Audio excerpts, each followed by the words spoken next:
为什么你的挑球总被对手轻松得分？为什么和高手对打总感觉启动不了？水平到了瓶颈期，应该怎样进行技术升级？当然是提升动作一致性啦！一致性可大大压缩对手的启动时间。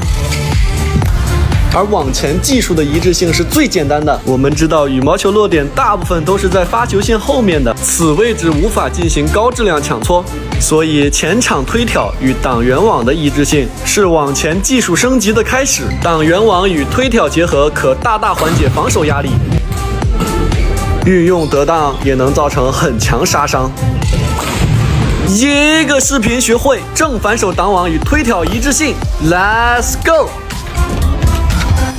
首先，我们知道启动时观察对方击球动作，预判大致出球方向后，在对方击球瞬间给予身体一个球落点方向的反方向的力蹬出重心的过程。若对手的一次击球动作可打出与我方预判方向不同的落点，会大大压缩我方启动时间，甚至重心，这就是动作一致性。所谓的一次动作，是在保持重心流动方向不改变或停顿下的流畅动作。动作的一致性是在一次动作基础上打出不同落点时，动作是否一致。怎样能做好挡网与推挑的一致性 ？OK， 我们正式开始。首先，我们要先做好网前的重心转换。什么？你不会？会走路就一定会往前的重心转换。走路时重心平稳地从左脚到右脚，再从右脚到左脚中实现身体前进。大家走路绝对都是后脚跟先落地，因为这样可以在缓冲重心前移，同时使重心平稳向前流动。而且在迈腿时，一定是大腿先向前，再甩出小腿落地的。这都和往前的跨步动作一模一样。感觉自己跨步不对劲的球友，参考自己咋走路好。你不可能脚前掌落地，因为会摔倒。如果想停止重心前流，以走路同样方式多迈大一些就停住了。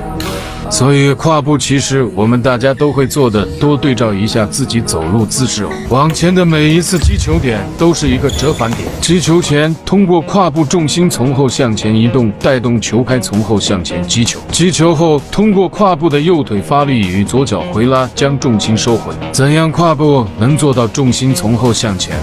跨步时不弯左腿做不到，因为此时跨步重心是向前下的。跨步前先根据击球点高度弯左腿可以做到，此时向前跨步重心完全是从后向前的。一次动作的意思就是在这一次重心向前过程中完成的击球动作。我们先来学习正手挡网。首先，只有髋部朝向正确，才能产生正确的重心转换。但切记，髋部朝向的是击球点所在平面，而不是击球点这个点。比如击球点是这里，这是髋部，只需要让它朝着击球点就行。具体在哪个位置是靠拍子位置决定的。注意挡网与推挑的髋部朝向，不可将髋部正对击球点，不然手臂的发力空间会很小。此时球拍状态很容易出现向上发力的情况。注意挡网不可以用手腕发力，手腕太灵活了，用手腕发力会很难控制落点，而是锁住手腕，用身体的力传导击球。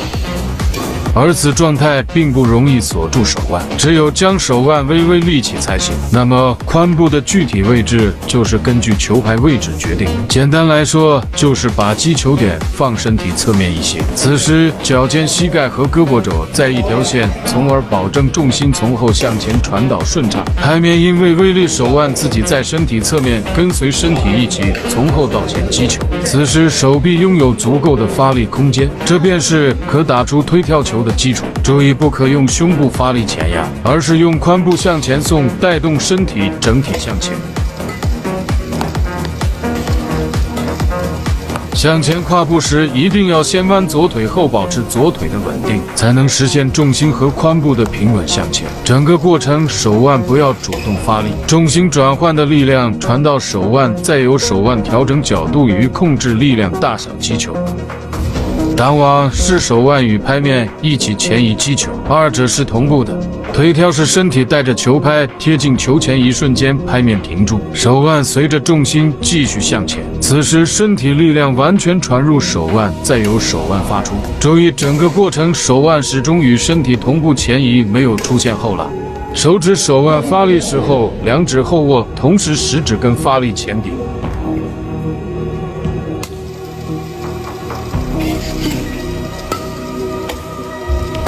熟练后，可想象手臂与球拍是一条鞭子，击球点是鞭打的位置，即在手指手腕发力前挥球拍后向后回拉胳膊肘，会令球拍的挥速更进一步，那么出手速度会更快。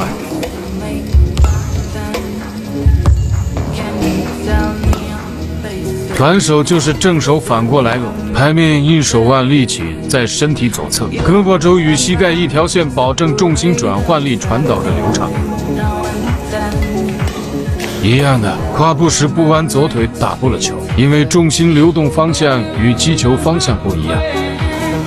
还有这种离谱错误就不多说了，出现时候想想怎么走路，通过左腿弯曲控制重心高度，通过右脚迈出控制转宽角度，最后通过从后向前的重心转换中手脚配合，使身体力量传到手腕击球。如果击球点不在身体侧面，将没有发力空间，是很难把球推出去的。反手推挑时，也要保证手腕始终与重心一起向前。大拇指握在球拍侧棱，可打大部分落点的球，与正手推挑一样的发力方式。